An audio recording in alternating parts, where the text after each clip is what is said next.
Thank you for listening to this episode. And follow the podcast on social media by finding at Prestigious Pod. And if you'd like to be coached on how to live a more prestigious life, you can reach out to me, Chris Bean, at Chris Bean Official, or by emailing the podcast directly at prestigiousInitiative@gmail.com.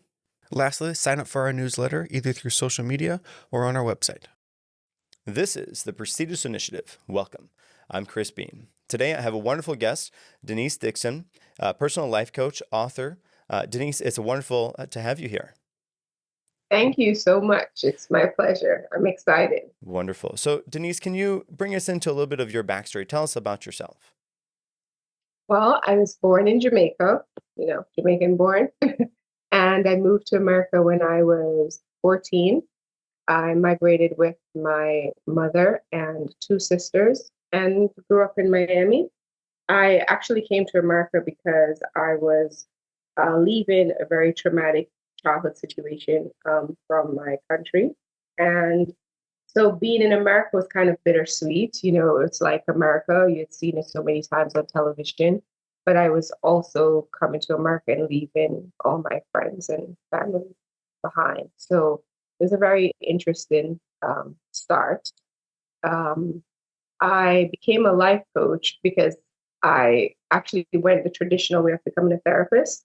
And I found that there was just a little bit more comfortable niche for me in life coaching. And it really kind of helped me to help myself throughout some of the challenges that I had, as well as help people identify some of those blind spots and gaps that they couldn't really see in a less formal way, more accountable, less formal way. So here I am. Well, and so that's really interesting. So you having to leave, and how old were you when you moved to the States? 14. 14. Okay, yeah. So that's kind of a pivotal time, in somebody's life, especially with the friends and the connections that you have, to have to up and leave those, and in order to move to a whole different place. That I can imagine that was awfully challenging. Absolutely. And, later on, I kind of discovered that when you're 14 and there's not like a strong mental health background or culture or framework or system to identify what you're going through, I think what I did was just zip up that version of myself, right? And then just started afresh and just kind of started life like a regular 14-year-old attempting to enjoy all the beauty America had to offer. But that zipped up version, right, would eventually come back at some point to affect a lot of the decisions that I made as I, became an adult and a mother and a partner. And it kind of feeds into this idea that I help clients to identify the zipped up parts of themselves as it starts to permeate and bleeds into this nice white dress life that you're trying to live. It all comes back at one point or the other, or really just permeates around your entire existence as you try to navigate a normal life. Right, and I have to imagine that zipped up version of yourself when you have to go through the baggage, you have to unzip and kind of look in what are those things? What are those small areas of yourself that you're hiding away from yourself? And I think that probably comes with self-awareness. You have to be aware of yourself, and not just the self that you present yourself as, but your whole self, including the zipped up portions of it. So, with that, can you take us through that? What is the importance of that self-awareness, and how has that realization helped to shape your journey? And I guess how often do you do that with your clients as well? I think on a personal level, for me, the compartmentalization was something that I was unaware of. In hindsight, I understand now that's what I did, but it took me literally decades to understand the depth of that separation and that detachment. I actually learned very late that I have this disorder, which is called depersonalization. So for a lot of people, they're always kind of intact, very non-fragmented, very non-separate. For me, based on surviving a lot of childhood trauma. Self-awareness is a daily climb, right? The average person kind of gets up and they're in this whole kind of space, emotionally, bodily, physically, all of that. Whereas a person with depersonalization is constantly fragmented. So not only did the zipped up version have its, have a separateness, but then even the very version that existed outside of that started to fragment depending on the stressors and environment and situations that unfolded. So self awareness is extremely important because for the average person, there is a self awareness, and then with a person with depersonalization, it's almost like you have multiple selves that you have to be aware of that you've kind of carved based on shifting out of situations or triggers or just environments that are extremely stressful for you. So self awareness is a daily climb for me. And sometimes I practice it and sometimes I don't. Sometimes I don't want to be self aware. Sometimes I want to give into the numbness of not being aware of any of it. And I sometimes find peace, ironically enough, in this practice of complete detachment. But there's life, and where a physical being having a spiritual existence, but there's still responsibility within that physical space.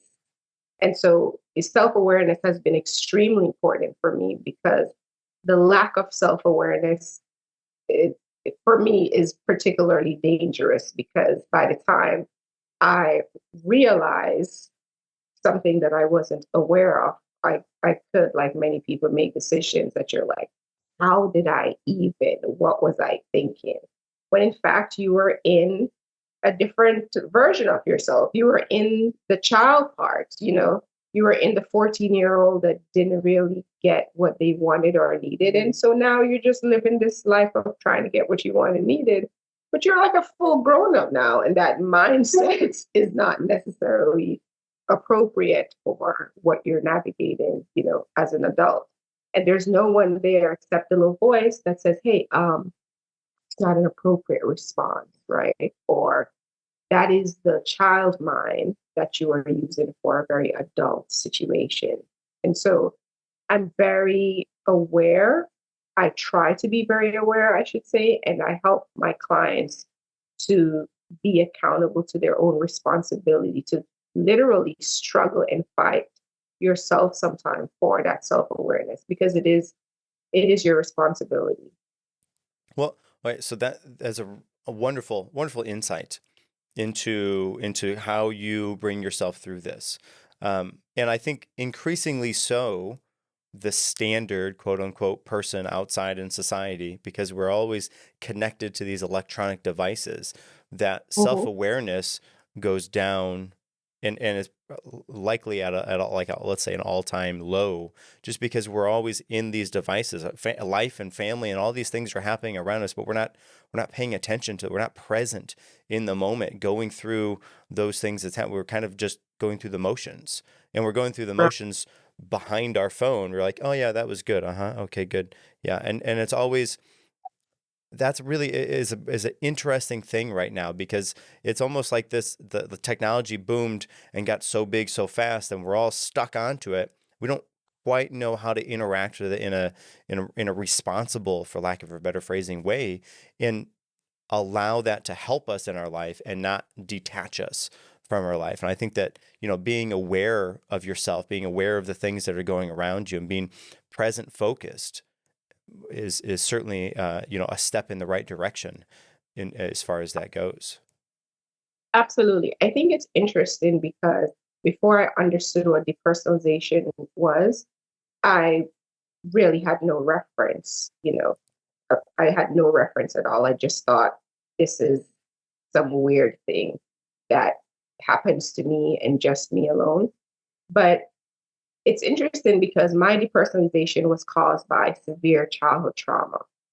But I see people now becoming depersonalized by overexposure to technology, like you're just explaining, right? So sometimes it's a weird space for me because I understand how I got here, And I don't know if I would necessarily have been like, okay, sure, I'll do that. If I, had a conversation with the creator, I would have been like, oh, but can I take another route instead of that one? you know, but they say God doesn't give you more than you can bear. But I see people who are literally walking into this process of becoming depersonalized by being attached from present moment, present experience, connecting with other people, being devoided of thought, of feeling, of emotion by just being plugged into the matrix of technology and just allowing their entire ability to like contribute even air outside, like, breathe outside by being inside. And I see that and it it sometimes saddens me in a way because I understand what living in that state is. And if you are actually navigating a daily kind of existence that could create that state, by the time a lot of people realize, I think a lot of relationships would have been severed. I think a lot of years and decades are going to have passed by. I think a lot of the dreams automatically will become deferred, not because they deferred them, but time, did. And I also try to plug my clients out of that state into a state of really being present, back to the discovery, of the imagination of what you wanted to be when you grew up, right? And who you wanted to be when you grew up, and where you wanted to go, and what you wanted to touch, and what you wanted to feel, and what you wanted to eat, and what you wanted to smell, and the kind of relationship you wanted to have with a partner or a sibling or like getting back into that real kind of core essence of life. And that's a bigger challenge than you would think that it is because people are so plugged into the matrix, as Mia would say. All right, so I want to go in two different paths here, and I want to circle back to that core self that you were just talking about from childhood on. But before I do that, we talked about self-awareness. What would be something, maybe two or three things that's somebody could do that was listening to this that could help to be aware of their self in their daily environment, some steps that they could take to help in that regard? I think one of the simplest step to take in order to really work on self-awareness is ask yourself, who am I? But not who do I pretend to be, not who do people see me as, not who do I want to be, but who am I?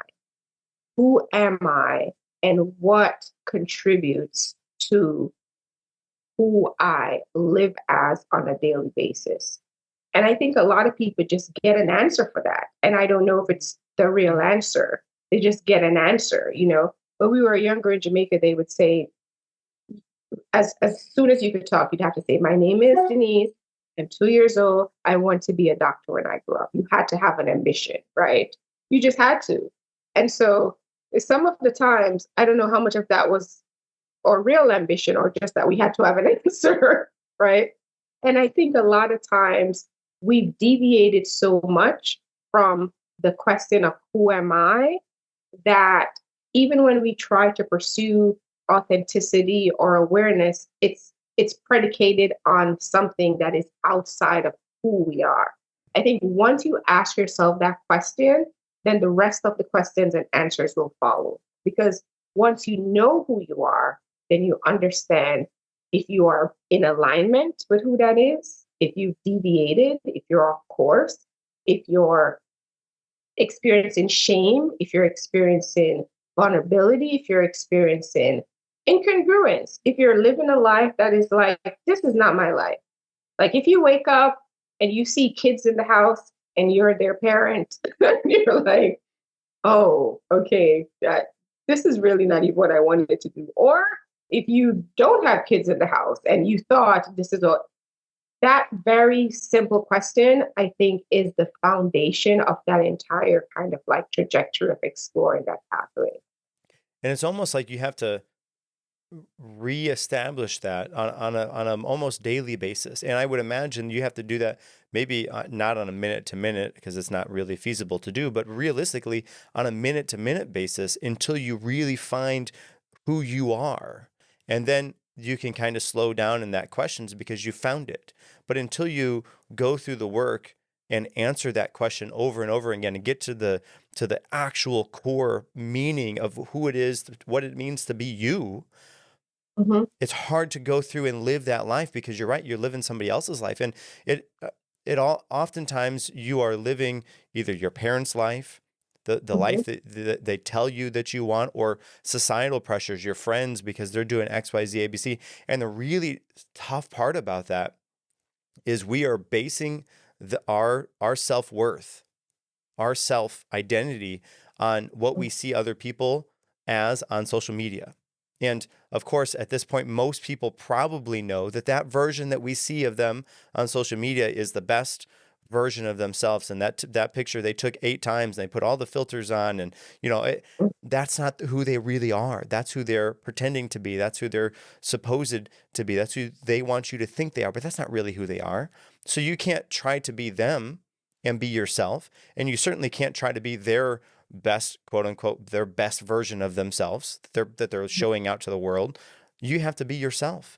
And until you find out who you are and what it means to be you, it's very challenging. And you're right. You probably wake up at times after answering that question over and over again and getting to the core of what that question really is. You wake up, you're like, wow, this is really not the life that I wanted. And then you thought it was hard up to that point. That's where the hard part happens. Then you have to take the steps in order to Well, find what to do in right. order to go into and actually be yourself. Yes.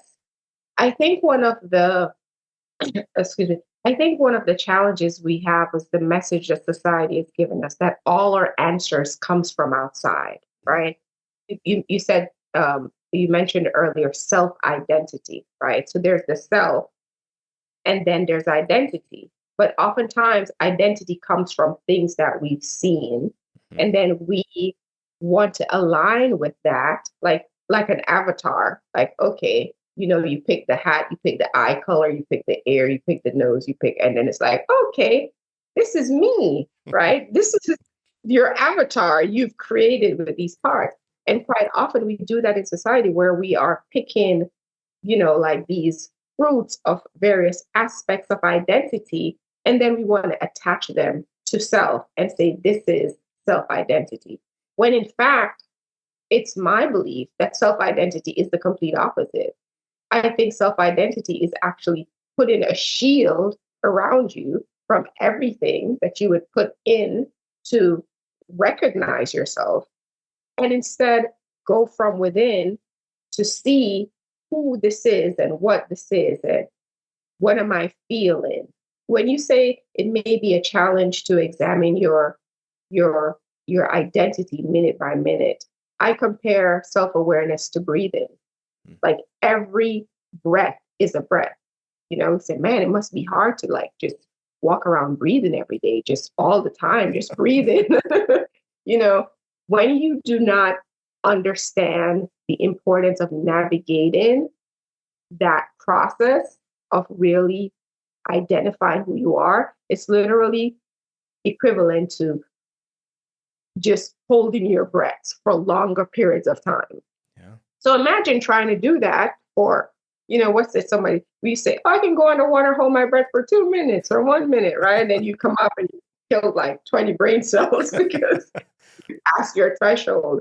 We're constantly passing our threshold of disconnection from our actual identity. And that is, I believe, the core issue of all the problems society's having.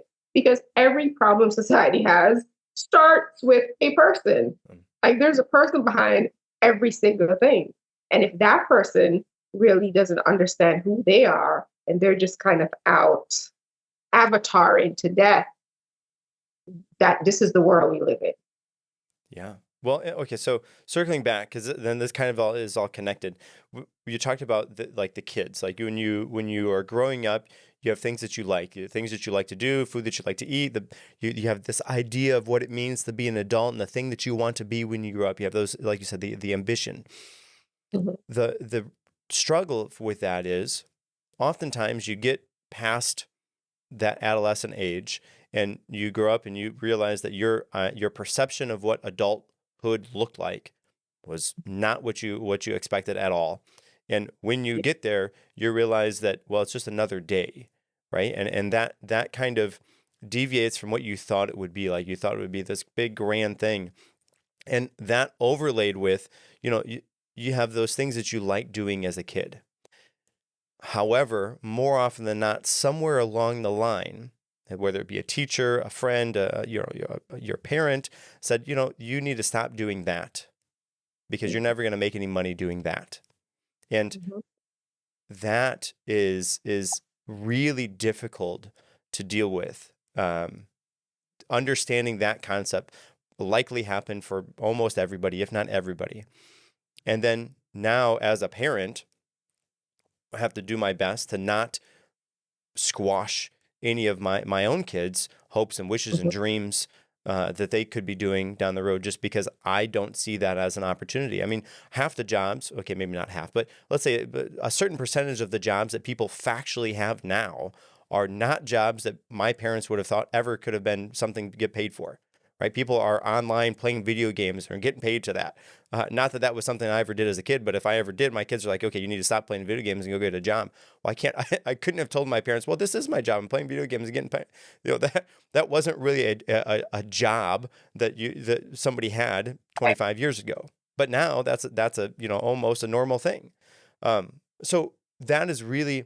You touched on that earlier, and I think you're right on with that because we have this idea of what it means to grow up, what it means, these perceptions, these ambitions as a kid, but somehow, somewhere along the lines, they get squashed out because you're told by somebody you can't do that to get paid. So you need to stop that and grow up and go and do this now as a big kid. And let's say, okay, a certain percentage of that, okay, you do have to stop doing. You have to stop crawling in order to walk. You have to stop talking like a baby so you can talk like a big kid or an adult or whatever.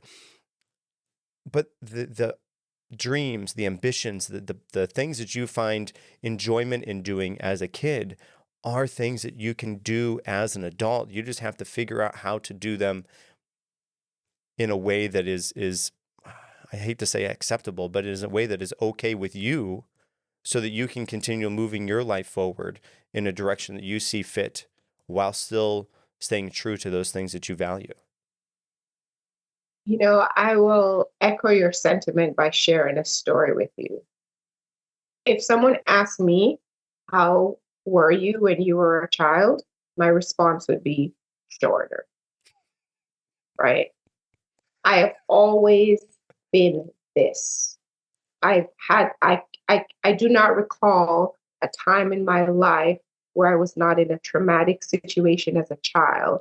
So therefore, my thought process was always different because I was always having to kind of talk myself through surviving whatever I was going through. I had no childhood. I had very little peace and very little stability. When I became a mother, what I wanted more than anything was to give my children what I did not have. Now, I didn't have a lot of material things. I wasn't so concerned about making sure they had material things, although there was a part of me that was. I wanted them to have what I did not have, and that was freedom. That was the ability to have peace in my thoughts. That was the ability to go to bed and not worry about things that adults worry about. And I wanted to let them understand that the world was really a safe place. Because for me, the world wasn't a safe place as a child. So my son wanted to paint his room Xbox green. I let him paint it green. My mother came, saw in a rented house that I'd allowed my son to paint his room green, flipped. This is a rented house. Why would you let him do that? Right? She was still, same thing you're talking about, parenting from the space that she knew. Because of what it did to me, I wasn't parenting from that. Fast forward a little later, I have two master's degrees. I love learning. I love school. I love discovering things and finding new ideas. I love it. So obviously, I wanted both my sons to, let's go. Where are we going to school? College. My first son was like, yeah, about that. I don't want to do that. And I was like, oh, oh. He's like, I didn't even really want to do high school. So what do you want to do? I basically want to do nothing for a year and figure it out. Now, am I going to be the parent that my mom, with her limited parenting, and she was parented even less limited than she did me, because we're moving the parenting bar, right? Mm-hmm. So I allowed him to do that. He just left and went to Florida for a year. Called me one day, asked him to pick him up, came back, slept for like 4 weeks after a year of thinking, I guess, spiritual exploration, got a job. After about 4 to 6 months, said he wants to start his own business.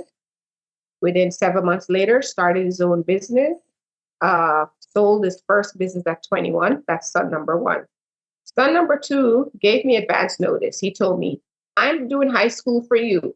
I'm going to get a 3.0, but that's going to be the end of my school career. He started to make beats. During COVID, started to make beats online. And like you're saying about a video game, beats, this can, but I never, ever uttered a word of discouragement, because even if he was being delusional, he deserved the right to be delusional until the realities of life taught him differently, right? Go ahead. Now, my son is a sought after producer. He has 14 million streams on iTunes. He is 20 years old. He produces music for very well known, very well known artists. And he actually made more money than I did the last 3 months. And he's 20 years old. I borrowed money from him. Well, and that's, yes, I wow, literally did. that's wonderful. I literally did. So my point is, we have to do the work to be so self-aware of our own pain that we take the responsibility to not pass on those limitations generationally to our kids, and allow them to at least have the freedom to dream, the freedom to aspire, and the freedom to think that anything is possible. And that's what a lot of us were not given.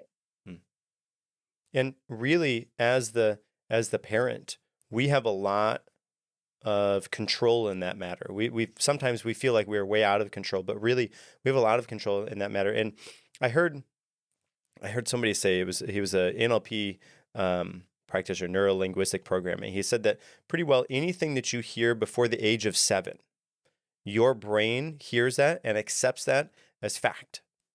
So with that, you have to, like, as a parent to young kids, you have to be really careful what you say around the kids and what they hear you saying, because they don't understand any of the concepts of what you're talking about. They just hear that thing. Oh, okay, that's the way it is now. That's how they accept that. And I heard him say that, and I was, wow, yeah, I fully can see that, because then it becomes sort of say like the self-fulfilling prophecy. You hear this thing over and over and over again, and you associate your self-worth or your worthiness with low quality, because that's what you hear over and over again. And then that's how you see yourself. And because of that's how you see yourself, that's how you present yourself. And so you have to go through the work at some point to fix that. Go ahead. And I'm sorry to come back to your point. I was just adding that. And now you start to create identity from those constructs. Mm-hmm. Right? You're picking, when you go to a buffet, like if they only have seafood, I mean, you could pick any fish you want, but it's just seafood, right? If they have steak, then it's steak. If they have seafood and steak. So you're picking these kind of ideas of identity, even in those interpreted facts, like you were saying, before the age of 7. And, good and bad starts to kind of, oh, this is that, when in fact there's so much in between. Mm. But at 7, you're not necessarily understanding the things in between. So you're, between these factual extremes.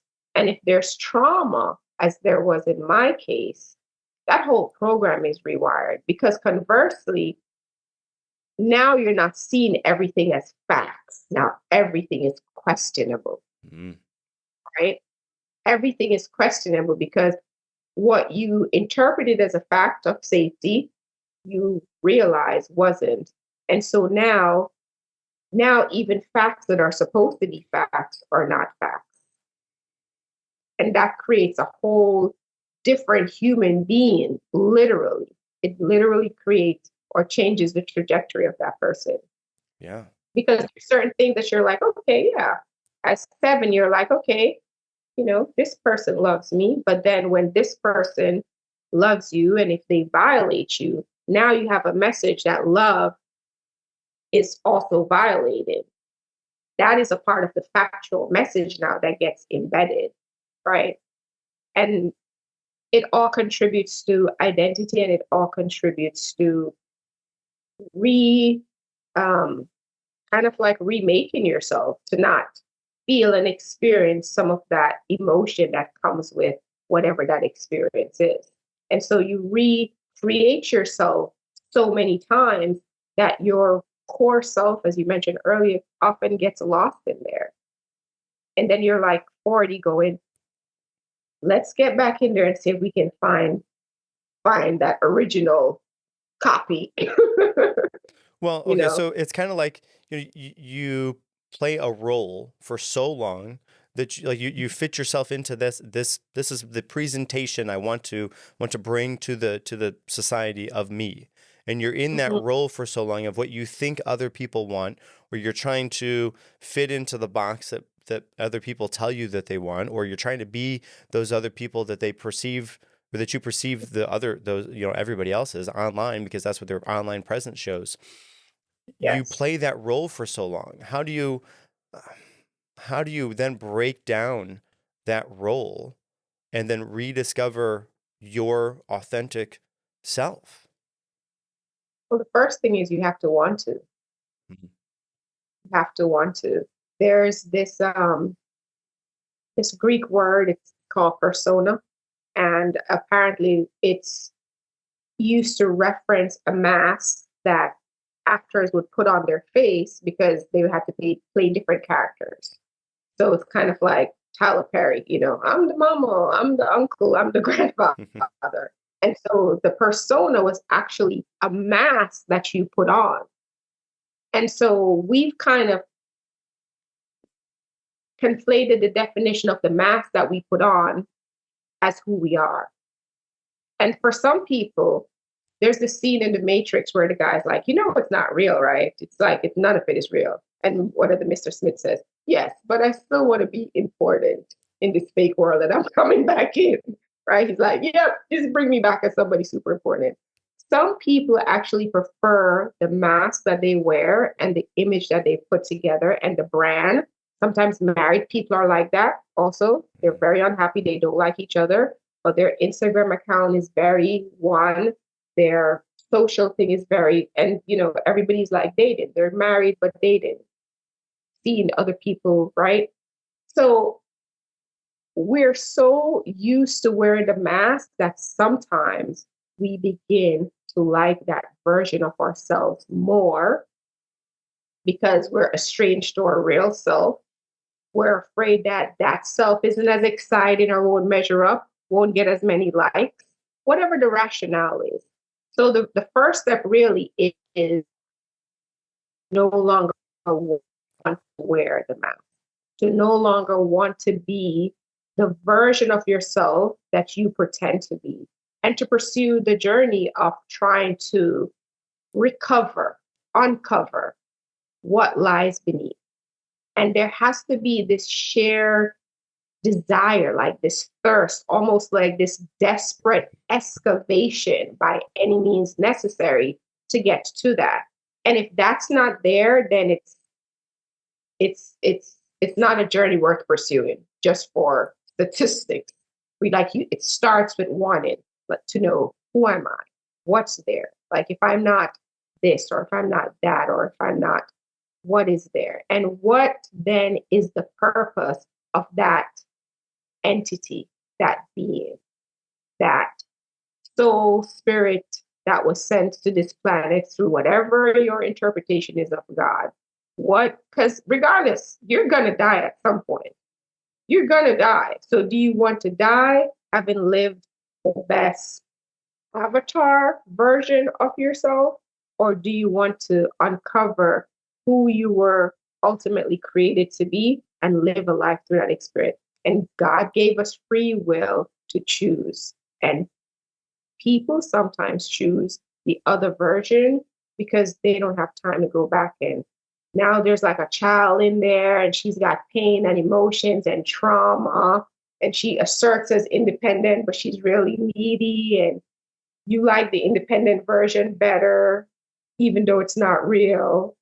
There's people don't want to do the work. It's a lot of work. It's an excavation. And sometimes it's just easier to just not. So if you want to, let's start there. Like, do you really want to? Like, if somebody comes to me and they'll say, I'm coming to you because I want to change. My first question is why? And sometimes they're like, what do you mean I don't want to change?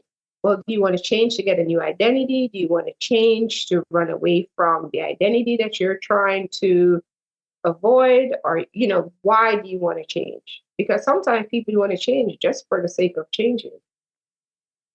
And change is constant. So if you're changing just to change, you're going to change again. So what are we trying to change, or why are we wanting this change so much? And what is driving that?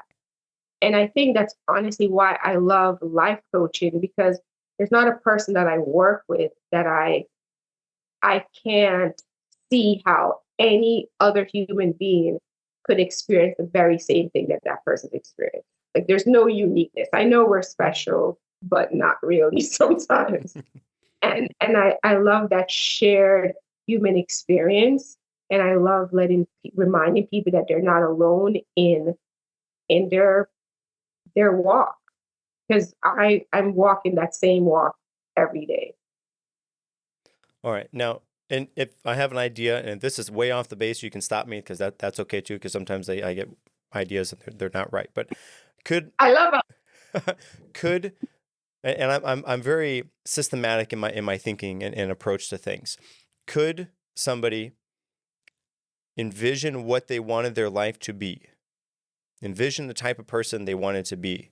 I guess you would have to go through the work to find out your true self, your actual core self. But from there, once you did that work to find your core self, could you, for lack of a better phrasing, design the type of person that you wanted to be, and then live in that way in order to step into that role of the new self? So you break down what your fake self is, you find your core self, and then upon finding your core self, you have a goal. I want to achieve this, or be that, or be this, and then you design a life in order to fit you into that new identity of yourself. Okay. So I think my first question would be, who is the architect of the design?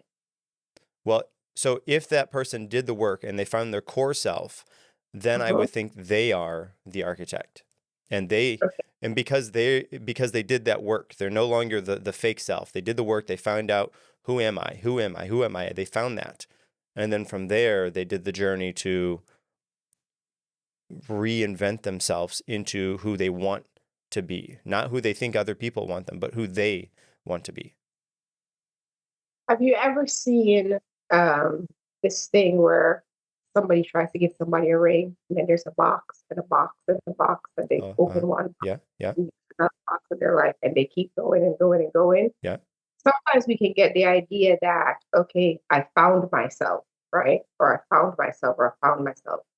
I don't necessarily think that we have to go find ourselves. I think we're always there.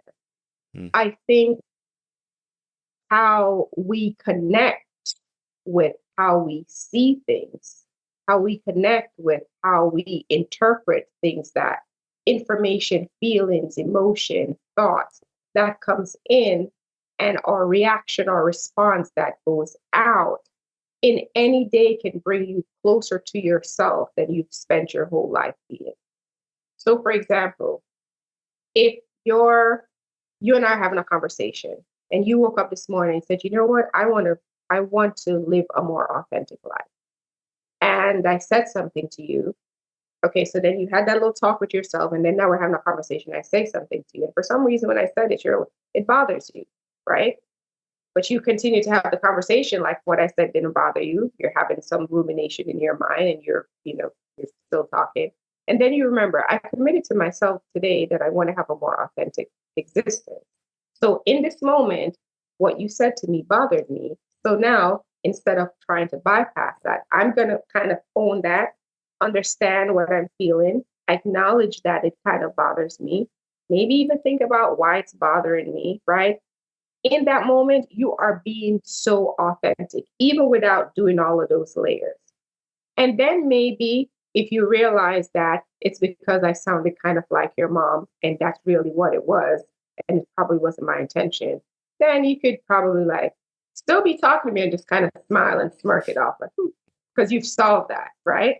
Now, if it's no, that's not what it was. You're being condescending. And those few words, the way that you arrange them, I don't know if that was your intention, but that's kind of how that came across to me.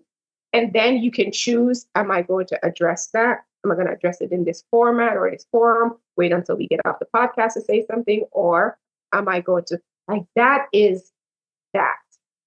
Sometimes because we see rediscovering and figuring out who we are as this big project, like something outside that we set up to do, it creates a disconnect, a disparity of authenticity in general. And it makes it a bigger mountain than it is.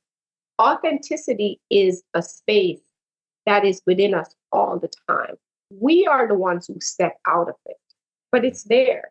Or we're the ones who decide to take off that lens, like change your glasses. If you decided you wanted to put on some Ray-Bans right now, I'd be like, okay, all right, we're doing Ray-Bans, right? Like, that's how accessible authenticity is. But there's a shame that is sometimes embedded in us because we are more aware of our inauthenticity sometimes than we are our authenticity. So then it kind of makes us feel like we're so far off. Every day you wake up, the way you put your feet on the floor, your authenticity is within you, and you can just access it a little by little by little. Now, if you woke up and you're living a lie, you just realize, I'm a liar. I don't like my wife. I don't like being in this house. I'm doing this. I'm not even living a congruent, authentic life. Then you may have to take some bigger steps to kind of frame your situation now into a more authentic experience, right? But I don't necessarily subscribe to this idea of creating a whole project of rediscovering authenticity because I think it overwhelms people. It sometimes makes them feel ashamed or makes them feel like there's no way I'm going to get up to that mountain. I'm so far off. When in fact, we can just kind of start slicing the elephant one bite at a time to live within our authenticity as opposed to go and find it because we're already in it. We're already there. So I don't know if that answers your question, but I think I just wanted to kind of reframe it in a way where it's not something that you have to strip all of this and then find that. And then now you're trying to like live that because all of that is already in you. Everything you want, the emotions that you're going to feel if you win $100 million is already in you because you experienced it when you saw your child for the first time, right? There's nowhere that you have to go and get that. It's all inside. So how do we live internally out as opposed to externally in? That's kind of what I think navigating authenticity is. just step by step. Just be like Lilas. If you tend to like exaggerate, just exaggerate 25% less tomorrow. You Yes, know? yes. So, and Yeah. really, kind of the idea or concept I was going on was kind of fake it till you make it, right? So I'm going to go through the work to fake being this thing until I become Hmm. that thing. But really, I don't have to do that because I already can be, I already am that thing because it's already inside of me. You are. Um, You absolutely. And if you set yourself up to go find your real self, the truth is you're still filing another version because anything you have to go find is outside of you. It's not you anyway. Anything that you're being, then okay, this is coming out.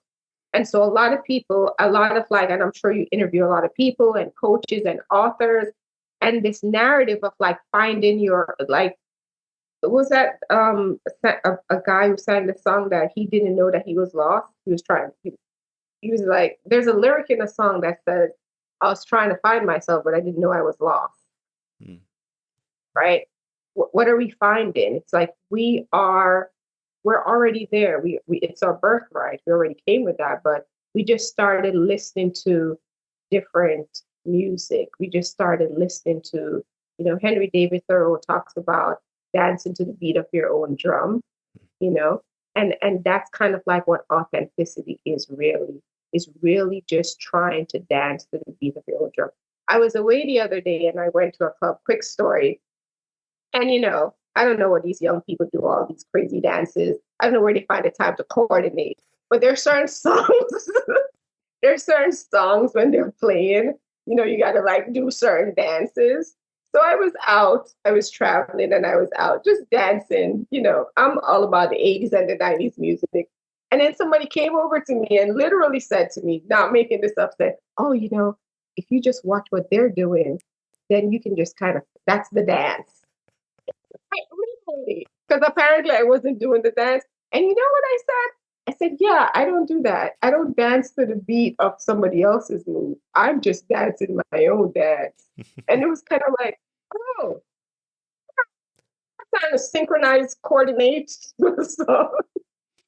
So authenticity is really dancing to the beat of your own well, your own. and really then confidence comes into play because it takes confidence to dance to the beat of your own drum. And without that confidence, you don't realize that you have those things already inside of you. You have to pretend to be those things. But if it's already inside of you, you don't have to pretend because you already are. It just takes the confidence to go through and do those things. And sometimes confidence has been taken out of some confidence have been taken out, based on like life situation, friends, parents, society. And so sometimes, even when you cannot experience confidence, I think perception sometimes precedes confidence, Mm. right?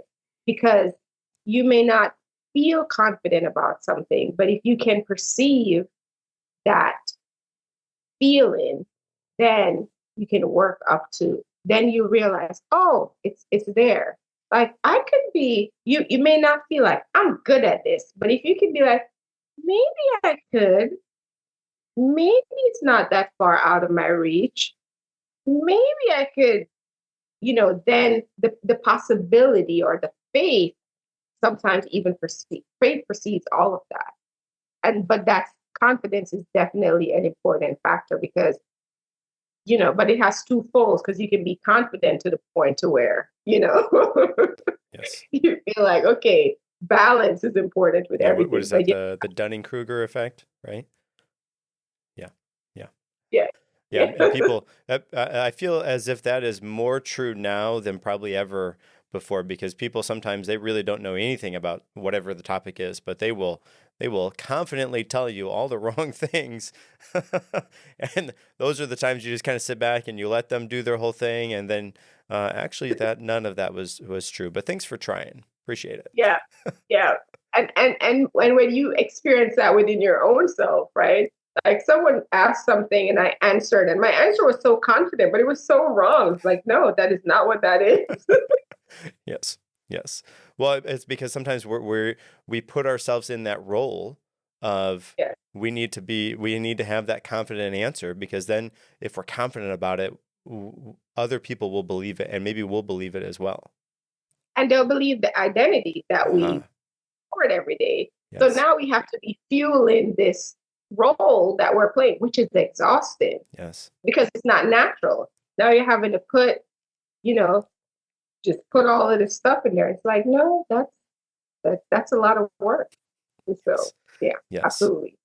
Well, Denise, I gotta say, thank you for sharing such insights and guiding us on this path of self-awareness. And before we wrap up, do you have any key thoughts or final takeaways you would like to leave the listeners with?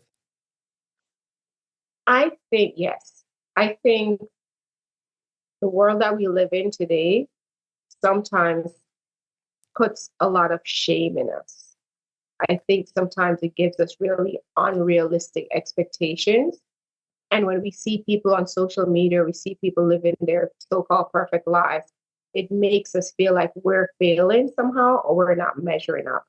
And I just really want to say to everyone, where you are is where you are. And you are so far ahead of someone else, even if you feel like you're so far behind someone else. So try to, and I'm not saying just do it, just know, try to inhale and exhale each moment and understand that this too shall pass, and that the empirical evidence supports your survival because you've survived all the other stuff prior to the moment you're in. Yes. Yes. So keep going. And if our listeners wanted to find out more about you, where could they go to do that? I think my website is the easiest thing. I am Denise.com, spelled regular DENISE. And I have a series of workbooks and journals online on Amazon. So I think, tracking your mood and your thoughts and really kind of documenting processes really helps you to see some of that authentic stuff that you may not realize. Like, man, I do this like 4 days, like this week. And so I have a series of journals, mood and habits, thoughts and feelings, gratitude and wellness. And I also have Surviving the Breakup and Preventing Others, which is my bestseller. It's like a relationship colonoscopy if you've had a breakup. Okay. So you can find me on social media platforms or my website, iamdenise.com. Very good. And I'll be sure to link your website in the show notes for this as well. And before I go, I just want to say thank you so much. I've literally had to remind myself that this is a podcast because I really just felt like I was just having a really good conversation with a really good mind, a really great mind. And then I'm like, wait, I'm not even checking my audio, my camera, like wait, I'm being recorded. Well, thank you for making it so enjoyable and so natural. I appreciate that. You're good at what you do. Thank you. Thank you. Listeners, stay tuned for more empowering conversations. Until next time, this is Chris Bean signing off.